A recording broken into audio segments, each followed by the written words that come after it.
대한민국은 한 해 2,400여 노동자가 산재로 사망하는 나라입니다. OECD 가입국 중 산재 사망 1위라는 불명예를 갖고 있죠.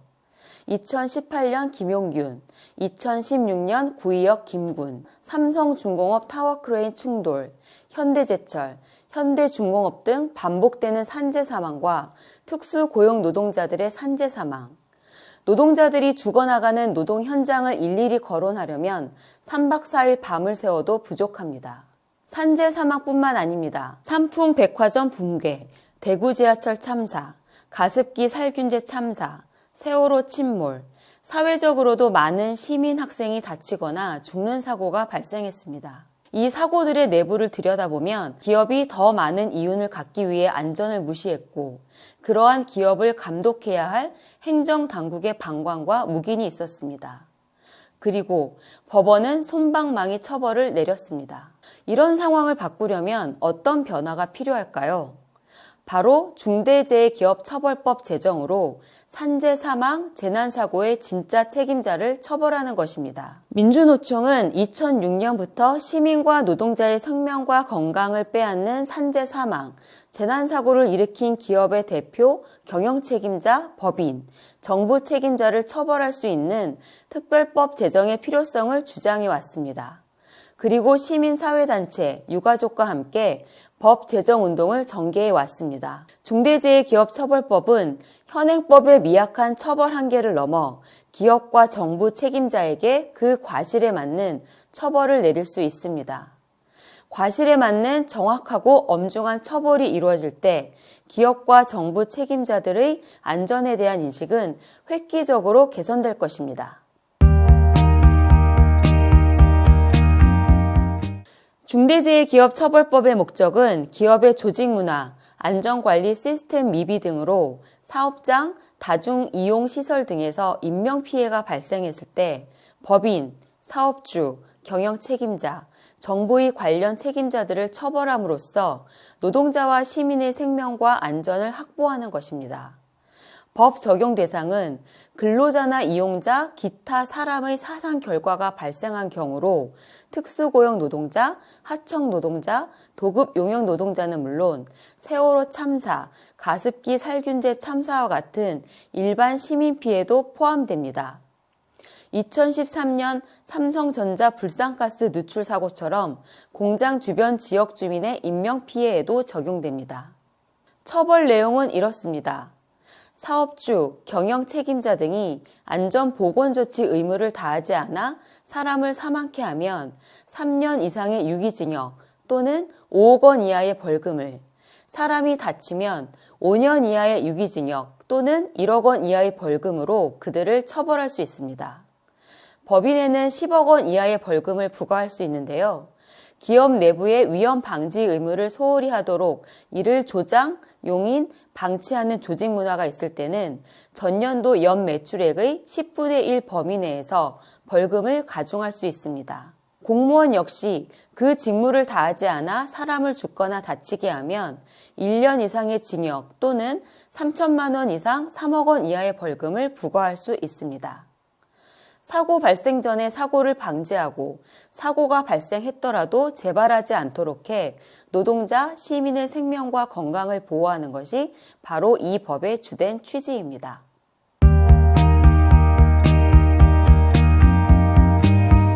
(3시간마다) 한 명이 죽고 (5분마다) 한 명이 다치는 곳이 노동 현장입니다. 반려동물을 살해해 징역형을 처하는 사회로까지 발전했는데 유독 노동자를 사망에 이르게 하는 기업에게는 언제나 솜방망이 처벌, 깃털 같은 처벌을 하는 곳이 대한민국입니다. 그럼 얼마나 가벼운 처벌을 할까요? 2016년 구의역 김군 사고에서 당시 원청인 서울메트로는 무혐의 처분을, 2018년 청년 비정규 노동자 김용균 산재 사망을 조사한 충남 태안경찰서는 원하청 모두 무혐의로 경찰에 송치했습니다. 2011년 이마트 4명 사망사고는 이마트에 단돈 100만 원의 벌금을 부과했을 뿐입니다. 192명이 사망한 대구 지하철 참사, 295명이 사망한 세월호 등 산재 사망, 재난사고의 몸통인 기업에게는 깃털 같은 처벌이 있었습니다. 사람이 죽어나가도 사업주, 경영 책임자, 기업, 그 누구도 어떤 처벌을 받지 않는데 어떤 기업이 산재 사망을 막기 위해 시민의 생명 안전과 사고 예방을 위해 노력할까요? 기업을 강력하게 처벌할 때, 경영 책임자에게 무거운 책임을 물을 때, 기업은 사고 예방을 위한 주의와 의무를 다할 것입니다. 산재 사망이나 재난사고가 발생하면 사고 책임자에게는 형법상 업무상 과실치 사상죄가 공통으로 적용됩니다. 그리고 사고 원인과 유형에 따라 관련법이 적용되는데요. 산재 사망은 산업안전보건법에 따라 처벌됩니다. 하지만 산안법은 구체적인 법률 행위 위반자 중심으로 처벌하기 때문에 대부분 현장 안전 책임자처럼 하급 관리자만 처벌받고 예방조치 의무를 가진 기업의 최종 책임자나 법인을 형사처벌하기는 어렵습니다. 2018년 태안화력 김용균 노동자의 죽음과 투쟁으로 28년 만에 개정된 산안법은 산재 사망에 대해 7년 이하의 징역을 부과할 수 있습니다. 그러나 몇 년 이상의 징역형을 부과한다는 하한형이 아닌데다 지금까지의 기업 봐주기 판례를 보건대 법의 실효성을 기대하기란 어렵습니다.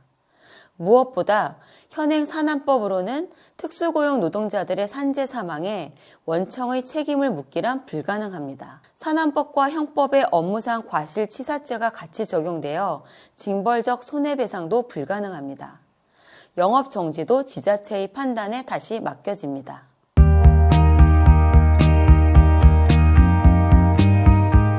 네, 가능합니다. 지금도 많은 법률에서 기업을 처벌할 수 있습니다. 다만 기업을 위법 행위 주체자로서 처벌하는 것이 아니라 기업에 속한 사람의 처벌과 연계해 이루어지고 법원도 기업을 범죄 행위 당사자로 적극 해석하지 않기 때문에 처벌 수준이 미미합니다. 해외에서는 특별법 형태인 기업살인법이나 형법, 산업안전보건법으로 기업을 처벌하고 있습니다. 미국은 기업을 처벌하는 특별법은 없지만 산안법 위반으로 노동자가 사망하면 기업에게 벌금을 무겁게 내립니다.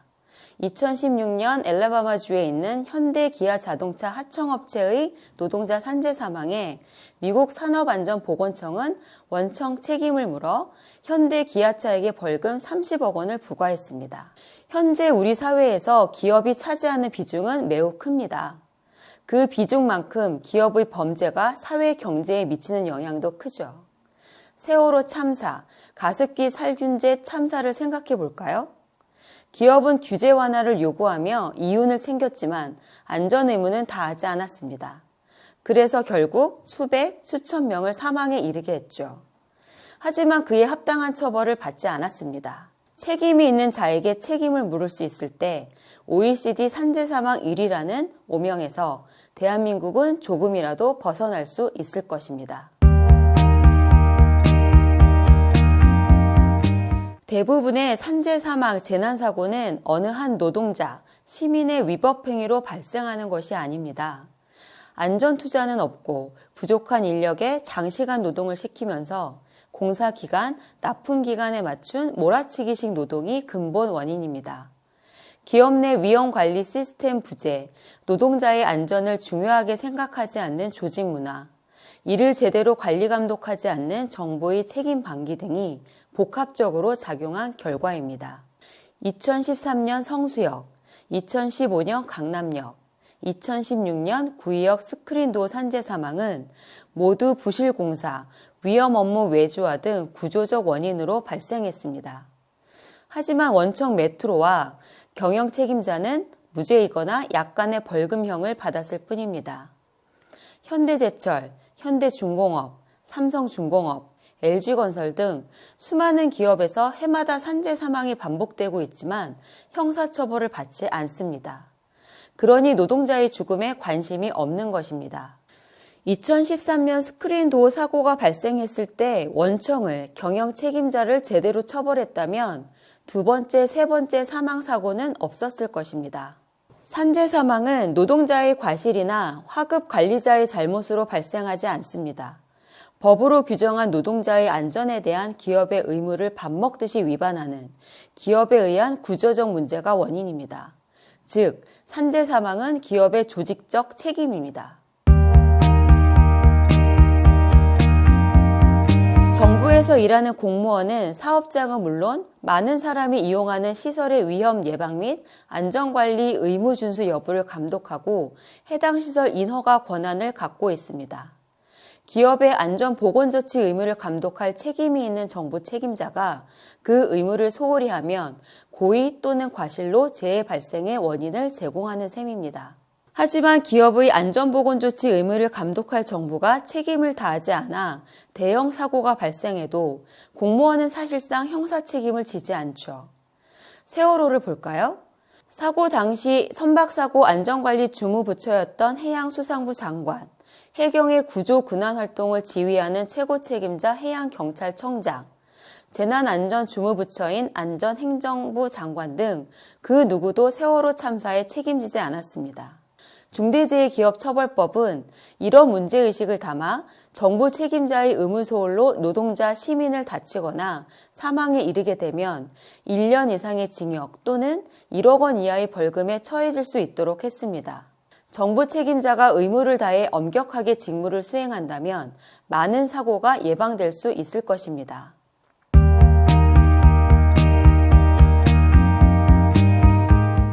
영국은 1987년 193명이 사망한 선박 침몰 사고에서 고위 관리자가 무죄 판결을 받은 사건을 계기로 2007년 기업살인법을 제정했습니다.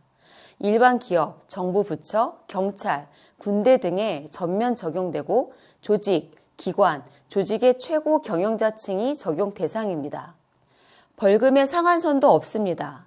2008년 한 건설 노동자가 웅덩이 현장에 들어갔다가 사망한 사건에 대해 영국은 안전수칙 위반으로 해당 기업에 6억 9천만 원의 벌금을 부과했습니다. 2008년 이천 냉동창고 화재로 40명이 사망한 사건에 벌금 2천만 원을 부과한 우리나라의 솜방망이 처벌과 극명하게 비교됩니다. 캐나다도 1992년 26명의 광산 노동자가 사망한 사건을 계기로 2003년 7월 단체의 형사책임법을 제정, 산재 사망을 일으킨 기업을 형사처벌할 수 있게 했습니다. 기업에게 무한 벌금과 최대 15할의 피해자 과징금을 부과할 수 있습니다. 호주는 캔버라가 있는 주에서 2003년 산업살인법을 제정해 기업, 기업의 책임자, 정부 상급 관리자 등을 처벌할 수 있습니다. 기업에게 내릴 수 있는 벌금 최고액은 약 60억 원입니다. 중대재해기업 처벌, 결코 낯선 일이 아닙니다. 타워크레인 충돌로 6명의 하청 노동자를 죽게 한 삼성중공업. 2015년 안전펜스를 설치하지 않아 용광로 추락사를 일으킨 현대제철을 처벌할 수 있습니다. 2008년 형식적인 소방 점검, 안전조치 미이행으로 40명의 건설 노동자가 사망한 이천 냉동창고 산재 사망에 무거운 벌금을 부과할 수 있습니다. 2018년 태안화력 김용균 노동자 죽음의 책임을 물어 한국서부발전을 처벌할 수 있습니다. 1,400명 이상의 사망자와 6,000명 이상의 피해자를 낳은 가습기 살균제 참사의 책임을 물어 제조업체와 대표, 제조 판매를 승인한 정부 책임자를 처벌할 수 있습니다.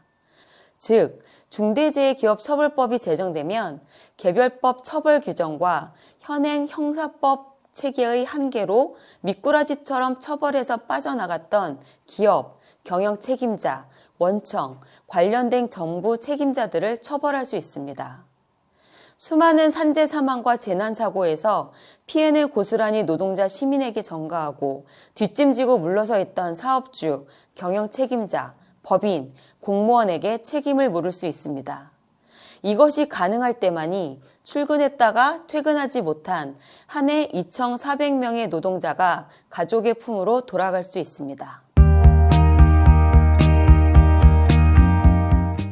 중대재해기업처벌법 제정은 노동자, 유족, 시민사회가 함께 중대재해기업처벌법 제정 운동본부를 구성해 만들어 나갈 것입니다. 중대재해기업처벌법 제정운동본부는 지금 중대재해기업처벌법 입법 발의를 함께할 노동자, 시민의 참여를 기다리고 있습니다. 중대재해기업처벌법 입법 발의자가 되어주십시오. 중대재해기업처벌법 입법 발의자는 기금 5,000원을 냅니다. 입법 발의자에게는 이를 상징하는 굿즈를 드립니다. 운동본부에서 추진하는 모의 법정, 연극, 온라인 선전, 서명 등에 함께합니다. 그리고 중요한 한 가지, 주위 동료, 이웃을 입법 발의자로 조직해 주십시오. 더 많은 입법 발의자가 함께할 때 국회와 정부, 지역사회가 중대재해기업처벌법의 중요성을 느낄 수 있을 것입니다. 민주노총 조합원 여러분, 중대재해기업처벌법 제정 입법 발의자로 먼저 나섭시다. 노동자 시민 여러분, 반복되는 억울한 죽음의 고리를 끊을 수 있게 중대재해기업처벌법 입법 발의자로 함께해 주십시오.